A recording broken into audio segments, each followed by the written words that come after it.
Hello, everyone, and welcome to the 2023 Big Arm Challenge bonus coverage.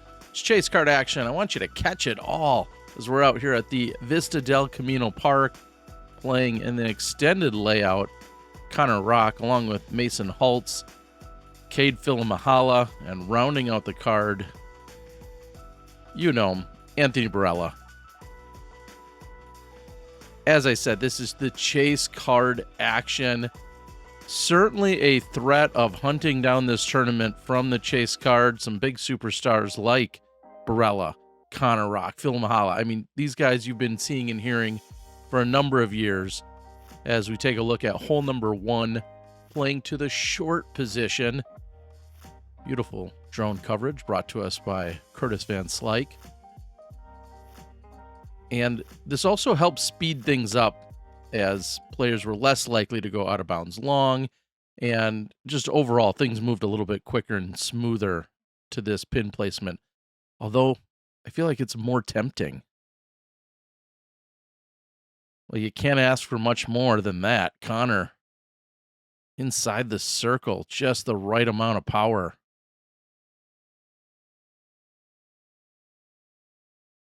That's going to skip long and left, likely in the layup zone. You see that this card comes in 5 under, 5 under, Kade here at 4 under, and Anthony Barela at 3 under. You watched Anthony play in round number 1. AB, a 2-time champion of this event. Aaron Gossage, the only other to claim victory in MPO. So didn't want to discount anyone on this very tight chase card. Mason might be a new man that you're seeing unless you're from Arizona, as we see these guys step up very quickly. Mason has only played in 29 total events. Give you some perspective, Anthony Barela has played in 31 this year, and Connor Rock here has played in 39. So, certainly a fresher face in seeing Mason here. The other 3 we've had on Disc Golf Guy coverage.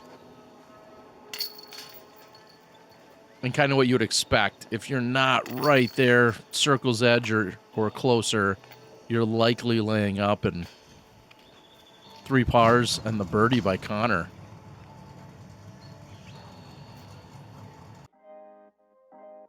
Big shout out to all of our supporters and sponsors that you see in the transition screens.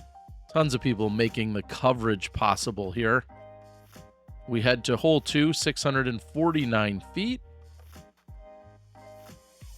Pretty similar to what you've seen in other years of seeing the Shelly Sharp or the Memorial layouts.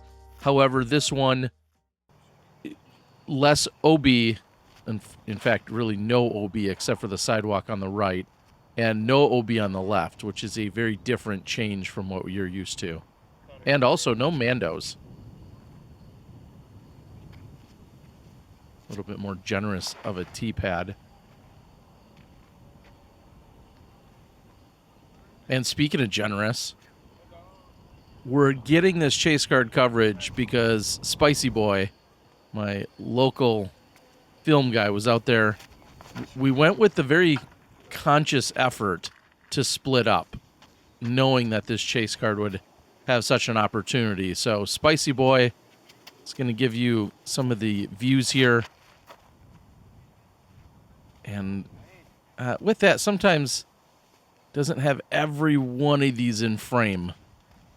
To be fair, covering shots thrown into the sky out on a course like this, incredibly difficult. So he continues to work and improve on those. As Kade's trying to find almost every tree on this hole.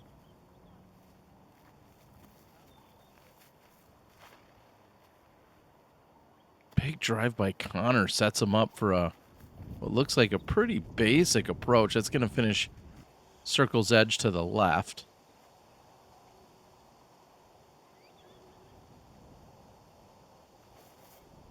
Mason hails out a Flagstaff.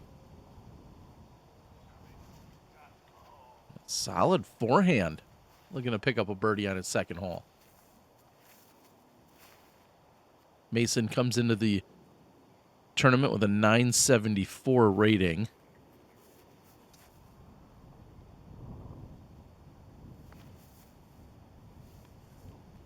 Nice.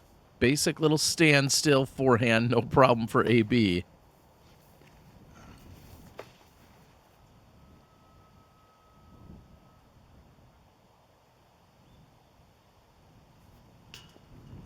That's short for Kade.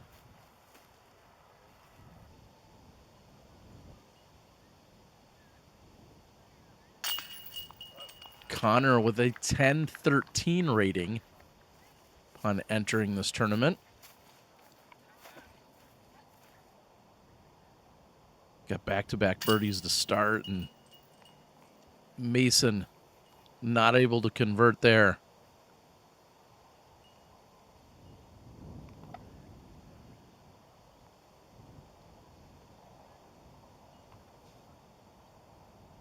Again, looking at the numbers, AB has 34 wins to his name. That's amateur and professional in total, but 34 total wins to his name, which is pretty crazy comparing to what we're seeing from Mason. Like I said, just 24 events in his career played.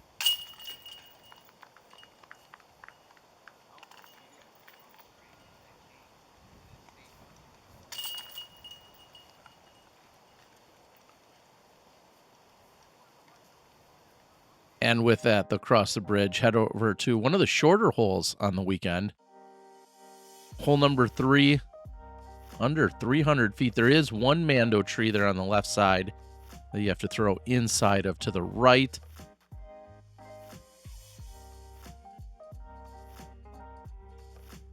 Not too much to this other than a gentle little forehand will probably get you to the pin.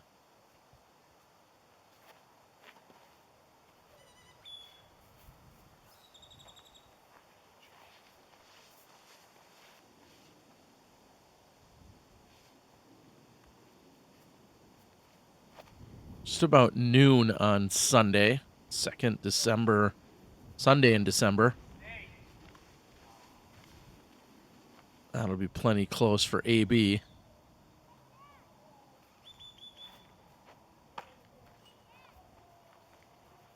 Mason squares up the Mando tree. This is, oftentimes I think about how a backhand shot obviously can accomplish similar to what a forehand shot can in terms of being able to bend it and shape it. This is just the quintessential scenario where a forehand is the most logical due to the slope, due to the shape, the distance, the control, the wind. Everything about this says, yeah, you need to learn to throw a forehand 300 feet.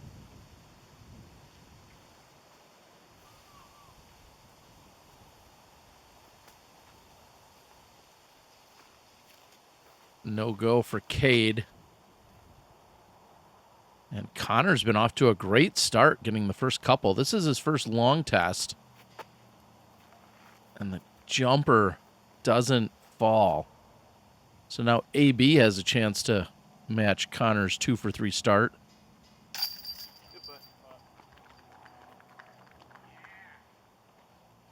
You got to assume it's all or nothing for someone like AB on an event or a round such as this. Knowing he's won it twice, knowing he's trying to make a splash off this chase card, and has more than enough power and experience to do so. Connor also has some of that experience he's been picking up in the last couple of years. Kade, relatively slow start, though.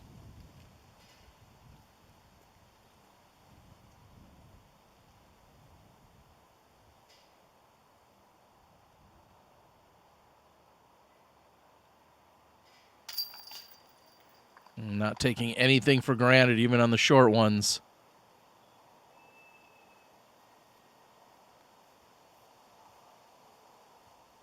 I have to assume these elevated baskets that are commonly found out at Vista and some other tournaments maybe a little less daunting for Connor as opposed to someone, say, my stature. We had to par 4, 770 feet. Kind of a hybrid of a couple different holes here, going all the way past that one and continue up and to the right. Obviously, that hillside's going to come into play, and then the road on the high right side can come into play. And if you're really errant, somewhere off to the left, the sidewalk could definitely come into play as well. That could be on a tee shot or even a second or third shot, depending on how things are going for you.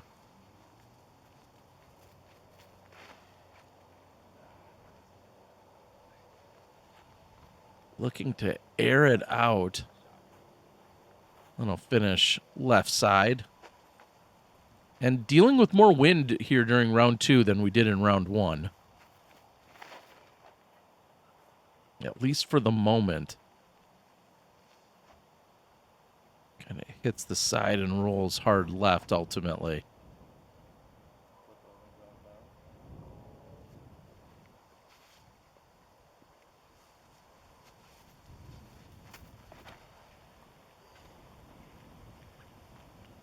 This is also leaking to the left side.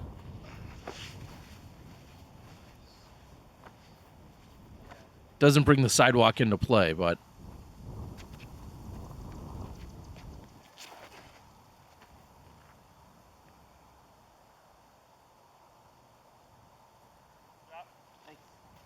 Mason on that short left side now.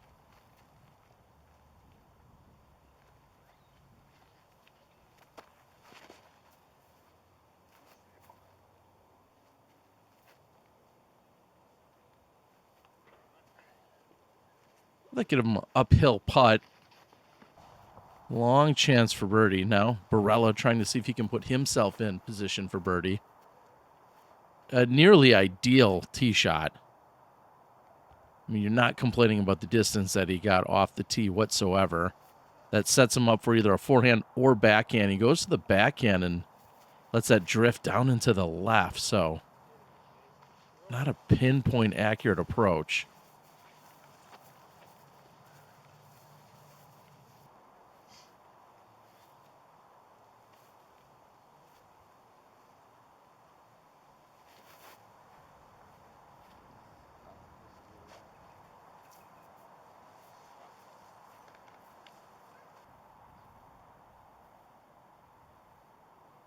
Pin high for Mason. Immediately Kade singing, sit down, sit down. I didn't mean to throw too hard. Just sit down. I want to have a tap in here. Connor. Solid putt. That's going to push him to 3 under through the first 4. Just missing the little shorty that is hole 3 a moment ago. AB with a chance to answer. He too can go 3 under through the first 4.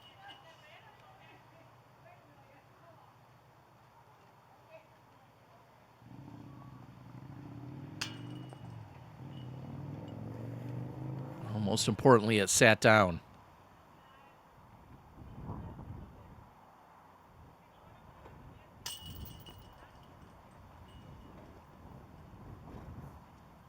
Mason off the mark from short range. Just played at 4.25. Kade also not quite on. So a quarter of a stroke over par.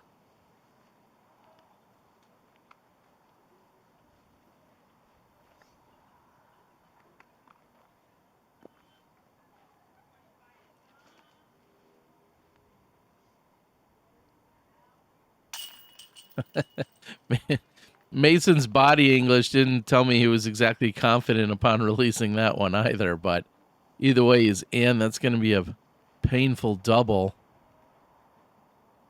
He's 2 over for the round. Kade,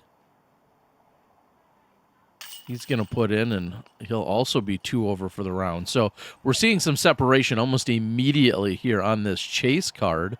Kind of keep an eye on what the lead card is doing, but the chase card seems to have Connor and AB kind of pulling away through the first couple of holes.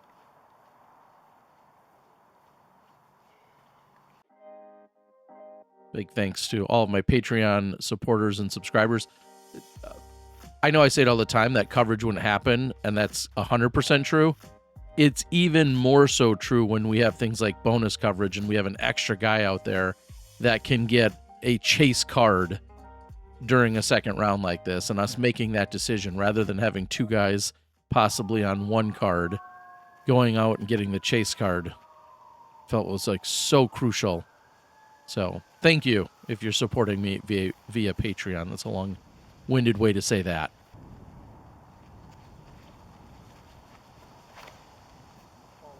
Oh no, that is launched. Oh, and that doesn't have enough time to get back in bounds. So AB was looking to check into the Three Palms Hotel with that.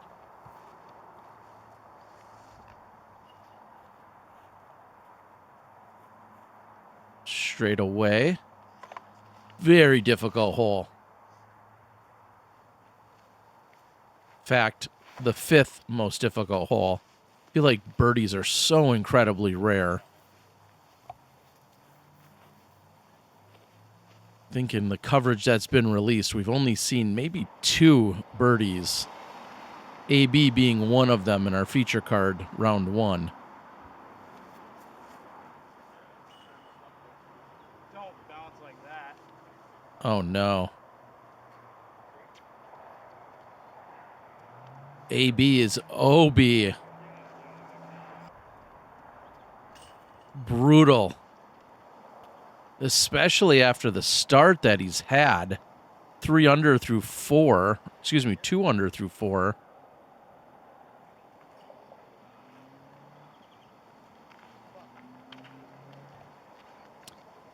And that just feels like a newer guy mistake. That was a relatively easy up and down there for Mason, and just holds on to it, goes 2 straight. And this Kade is going to pitch up. AB now still in danger.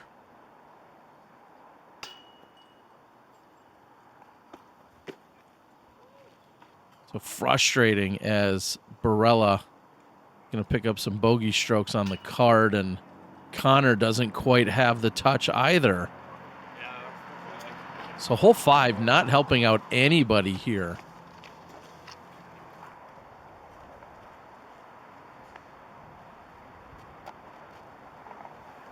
And Mason says, I am not messing with this green.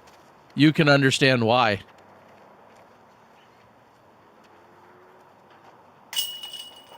Frustrated Barela is going to pick up the triple bogey. Double OBs, and talk about a significant shift in momentum. Oh, hole 5 just shredding these guys, except for what we see out of Kade.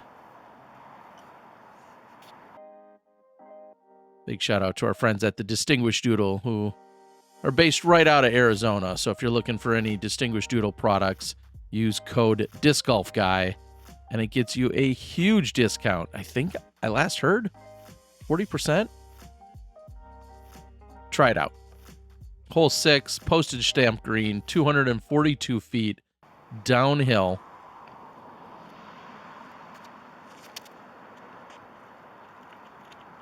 That looks wide because it just barely is. No part of the disc touching inbounds.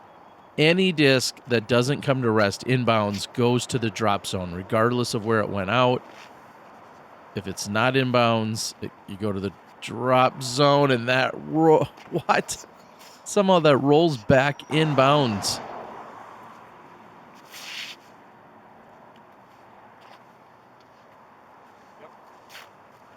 Mason's gonna slide it into the circle.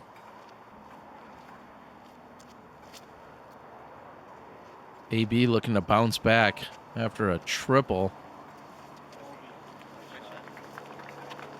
And it stops and checks up, so should be an easy birdie.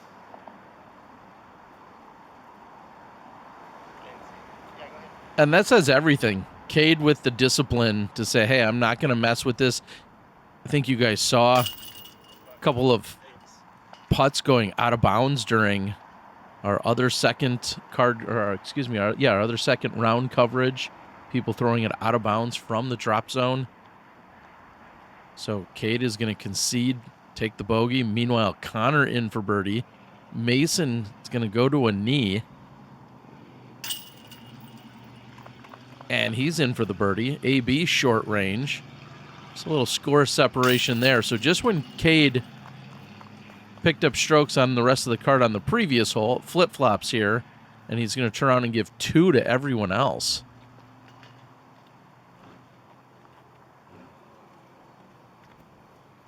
So I know I just mentioned it, but let me know, do you guys want to see coverage regardless of if they're in the running or not, or how close it is? Does it matter on the players? This is the bonus chase card coverage. Or maybe there's a question of possibly splicing it into the lead card coverage depending on who's doing what. Should I only be showing certain players? You want to see everybody regardless of how they play? There's so many questions, and I don't know if there's a right answer, but I am interested in hearing your opinions. Maybe there's somewhat of a consensus or somewhat of a overwhelming majority in one way or another. I'd love to hear that. So put that in the comments. As you guys already know, I've got giveaways. We have a pair of Idio shoes that we're going to give away, thanks to our friends over there. And then I've got discs and other things that I'm going to be giving away for anyone that's not winning Idio shoes as part of the giveaway. So what are we going to have? 6 videos? So I think that's 5 giveaways plus a pair of shoes. So 6 total giveaways. Don't check my math on that. I just know this is bonus action for you.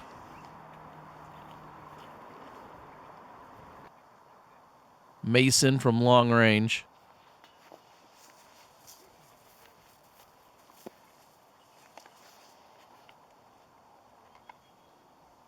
Pretty much the exact same spot here for AB.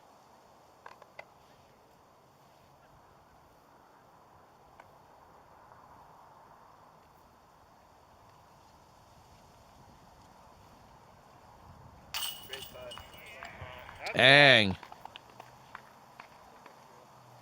Not a problem. Huge putt for Barela. And immediately bouncing back off the triple. Takes the birdie on 6. Now here a birdie on 7.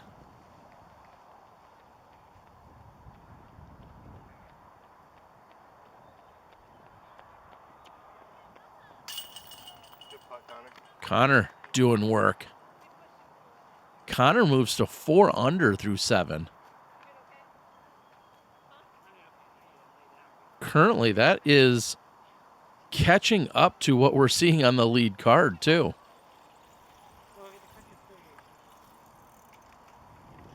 Can Kade bounce back from the bogey on the previous? Answer is yes. Kade will remain 2 over, though, for the front 9 so far. And Mason will remain 3 over.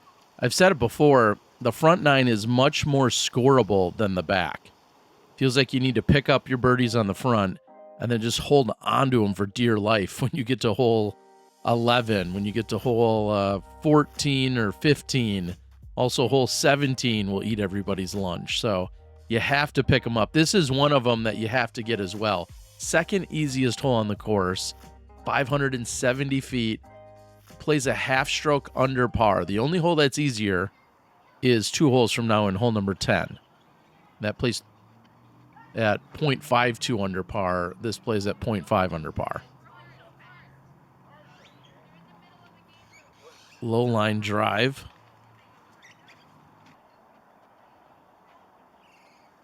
See my friends over there at Duke Sports Bar and Grill.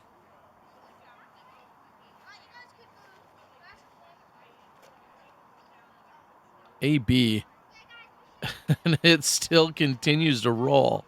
It looks like he's gone deep on this 570 footer. Those are AB problems.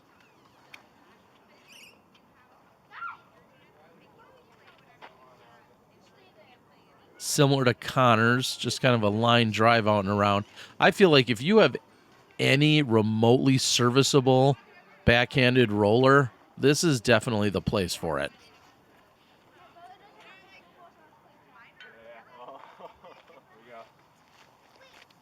That was off the mark for Mason, but it does stay in bounds. In fact, it's quite a kick off the fence there on that right side.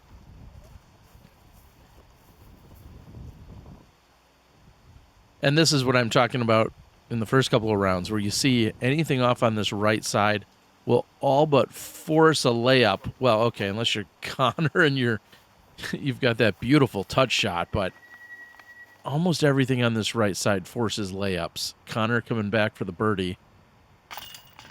And he's in.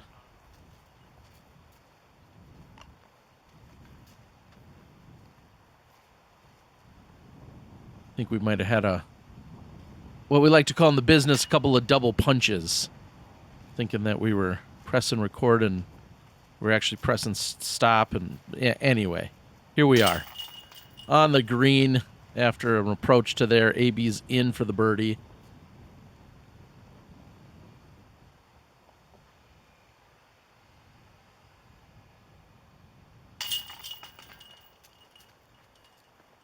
Cade's layup put him there, so he's going to remain 1 over still for the round.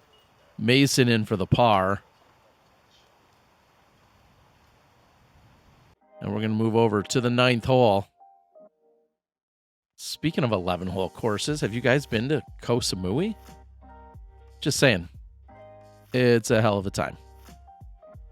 I invite you all to come join over in Koh Samui, whether it's this year or for maybe the 2025 iteration. Still spots available in 2024's event as of the release of this video, but get your tickets, leaving in about a month.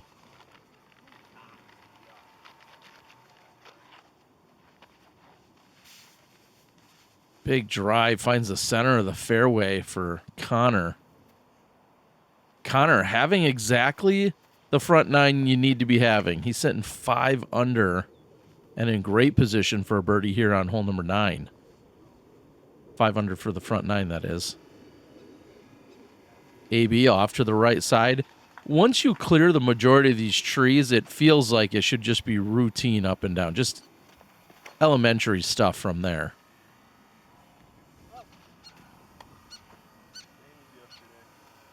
Yeah, and Kade admitting he struggled yesterday with this shot. Still, birdie is in play.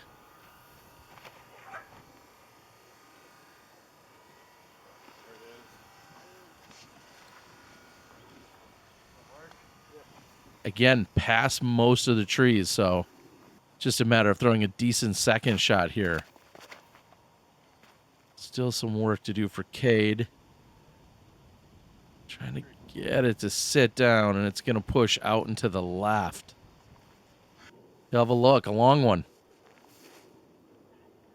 So, you know, I got to say it. Like, share, subscribe, do all the YouTube things. Super excited to be bringing you guys some coverage here in late 2023. I think I've got some coverage that's been sitting around on the shelves ready to come out as well. Some maybe less contracted stuff that was done earlier in the year. So look for that here on the channel. 2024, excited to kick that off. If you're looking for coverage for your tournament, let me know. My schedule is almost set for 2024, but there's still some pockets and some gaps in there where me or my channel could possibly get out there and help bring some exposure to your event. Big thanks to my friends over at First Light, Dan and Robin. Chris Cobb's out there helping me out as always. Spicy Boy on the camera. A huge putt by Mason. Nice work. And the entire Desert Flyers crew and club, Tommy and Michael and everybody else. There's a reason I set a record for amount of times I came to Arizona this year. And it's because you guys continue to treat me so well. AB back to 3 under, and that's with a triple bogey. 3 under for the round. So he's had 6 out of the front 9, as has Connor, gotten 6 under on the front 9. Impressive stuff, guys. Again, like, share, and subscribe. That's how everyone shakes out. Connor Rock is your leader at the moment. We've got 9 holes left to play. This is the bonus coverage brought to you by my Patreon. Big Arm Challenge wrapping up in just a few. We'll see you for the back 9.